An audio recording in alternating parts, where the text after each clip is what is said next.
আসসালামু আলাইকুম দর্শক, যে যেখান থেকে এই ভিডিওটি দেখছেন, আশা করি সবাই ভালো আছেন। এখন রমজান মাস, রমজানের শুভেচ্ছা এবং সেই সাথে এখন আপনাদের আমি যা দেখাবো সে ভিডিওটি অবশ্যই আপনার কাজে আসবে। এটি একটি আয়রন সোল্ডারিং, যা কাদা 850 ডিগ্রি স্টেশনের সাথে থাকে।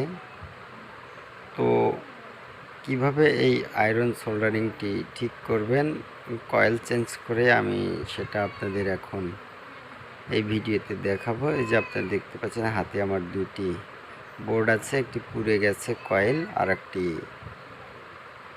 আমার এখানে পুরাতন একটি আয়রন থেকে আমি নিয়েছি, যেটা কিভাবে সংযুক্ত করবেন।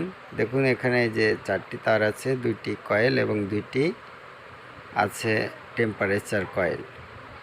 তো টেম্পারেচার কয়েল যখন অতিরিক্ত গরম হয় তখন বোর্ডে সংকেত পাঠায়, ওখানে মেমোরি আইসি, সিস্টেম আইসি ওকে একবার অন একবার অফ করে টেম্পারেচার নিয়ন্ত্রণ করে।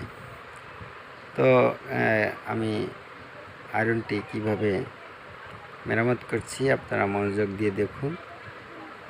সামনের দিকে অবশ্যই চিকন যে তার, সে তারগুলি অবশ্যই সংযুক্ত করে নেবেন। যে তারটি সরাসরি 4টি তার এবং একটি গ্রাউন্ড, যেটা বোর্ডে থেকে এসেছে, মোট 5টি একটি স্প্রিংয়ের সাথে থাকে, যেটা গ্রাউন্ড। আর প্রথমে যে 2টি তার সংযুক্ত হবে সেটা হলো অবশ্যই কয়েলের, অর্থাৎ যেটা হিটিং কয়েল, সেটার সাথে সংযুক্ত করে নেবেন। তারপরে আছে এখানে 2টি তার, যেটা সিগন্যাল কেবল নামে পরিচিত, এবং এই সিগন্যাল কেবল অবশ্যই আপনারা টেম্পারেচার কয়েল, অর্থাৎ যেটা টেম্পারেচার নিয়ন্ত্রণ করে, সেটার সাথে সংযুক্ত করে নেবেন। মনে রাখবেন সবসময় সামনের দিকে হিটিং কয়েলের সংযুক্ত হয়ে থাকে। টেম্পারেচার কয়েলের প্লাস মাইনাস আছে, যেটা আপনাদের অবশ্যই দেখে নিতে হবে। টেম্পারেচার কয়েলের যে সংযুক্ত স্থান, সেখানে কিন্তু অবশ্যই সংকেত দেয়া আছে, উল্টা এবং সিধা, প্লাস এবং মাইনাস। বন্ধুরা দেখতে পারলেন আমি সংযুক্ত করে নিয়েছি। এখন এটা প্রসেস করে নিলাম যাতে করে এটা খুলে না যায়। কয়েলটি আমি দেখুন হিট দিয়েছি, এখানে লাল হচ্ছে কয়েলটি। এই যে কয়েলটি লাল মানে গরম হচ্ছে, আমি টেস্টিং করলাম। তো আসলে এটার যে মূল বেসিক সে বিষয়টি হচ্ছে, অবশ্যই কয়েল যদি আপনারা ঠিকঠাকভাবে সংযুক্ত করেন, তাহলে আপনার যে কোনো আয়রন ঠিক করে নিতে পারবেন। এই যে এখানে কাজ করছে দেখুন। তো আমি সেটিং করে নিলাম, কিছু সময়ের মধ্যে টেস্ট করব। তো আমি আপনাকে যেটা বলছি আপনাদের, সেটা হলো যে অবশ্যই আয়রন সোল্ডারের যদি সংযুক্ত করতে আপনি ব্যর্থ হন, তাহলে কিন্তু এটা কাজ করবে না। অনেক সময় সিগন্যাল দেবে কিন্তু গরম হবে না।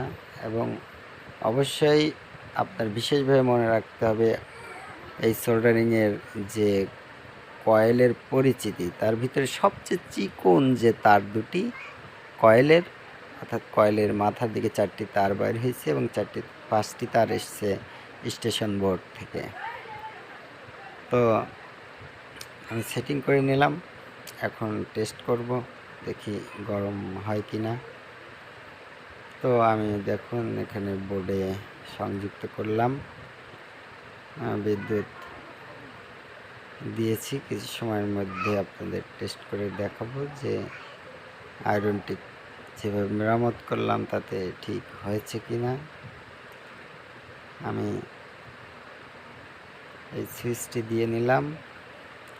এই যে দেখুন লাল ইন্ডিকেটরটি পর্যাপ্ত গরম পর্যন্ত কোনো ইন্ডিকেট করবে না, অর্থাৎ ব্লিঙ্কিং লাভ পারা যাকে বলে সেটা করবে না। আমি শর্ট হয়েছে কিনা সেটা দেখে নিচ্ছি। অবশ্যই এটা 24 ভোল্টে চলে, সেক্ষেত্রে কোনো ধরনের শর্ট হওয়ার সম্ভাবনা নেই। কিন্তু যেহেতু এখানে কারেন্টের ব্যাপার আছে, তাই সতর্কতার ক্ষেত্রে আমি দেখে নিলাম এখানে কিন্তু অবশ্যই হাই ভোল্টেজের উপস্থিতি আছে।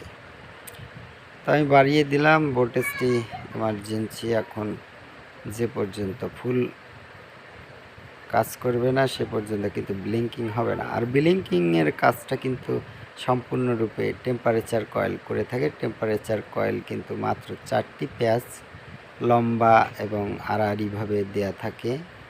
আয়রন সোল্ডারিংয়ের যে আপনার হিট প্রুফ সিরামিক আছে তার ভিতরে। এই যে দেখুন, বলতে বলতেই কিন্তু আমার আয়রনটি সুন্দরভাবে গরম হতে শুরু করেছে। তো আমি এটি কাজটি ক্লিয়ার করতে আমার অনেক সময় লেগেছে, কারণ আমাকে বুঝতে হয়েছে যে আসলে কীভাবে কাজ করে। তো যারা বোঝেন না তাদের জন্য ভিডিওটি তৈরি করলাম। অবশ্যই লাইক কমেন্ট শেয়ার করবেন এবং অবশ্যই সাবস্ক্রাইব করতে ভুলবেন না, যাতে করে আপনাদের জন্য আরও ভালো ভালো ভিডিও তৈরি করতে পারি। সবাই ভালো থাকবেন।